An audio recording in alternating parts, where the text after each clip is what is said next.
ভাবতেছি এই জিনিসেরই বিজনেস শুরু করব। জাস্ট একটা আলু, বিশ্বাস করবেন না, জাস্ট একটা আলু দিয়ে আপনি 1.5 কেজি আলু কিনতে পারবেন। আর 1.5 কেজি আলু দিয়ে আপনি 550 টাকা ইনকাম করতে পারবেন।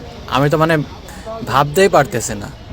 জাস্ট এই মেশিনটা লাগবে আর কিছু খিল লাগবে এটার ভিতরে দেওয়ার জন্য, সাইজ করার জন্য, একটু ফ্রাই ফ্রাই টাইপ করার জন্য। আর জাস্ট একটা কড়াই লাগবে আর তেল, মানে এই হলেই হবে আর কি। তো আমার কাছে আইডিয়াটা খুব ভালো লাগছে। জাস্ট একটা আলু দিয়ে 1.5 কেজি আলু, 1.5 কেজি আলু থেকে 500-550 টাকা ইনকাম। আর 550 টাকা থেকে আপনার মনে করেন যে কি বলবো, একেবারে জ্যামিতিক হারের ইনকাম। জাস্ট একটু তেলে ভেজে দিতে হবে, আর তেলে ভাজা হয়ে গেলে এর ভিতর জাস্ট একটু মশলা মেরে দিতে হবে। আর কোনো মেলা আসলে তো আর কোনো কথাই না, এগুলো চরম বিক্রি হয়, চরম। তবে খেতেও মজা অনেক। জাস্ট এর ভিতরে একটু সস দিয়ে দিতে হবে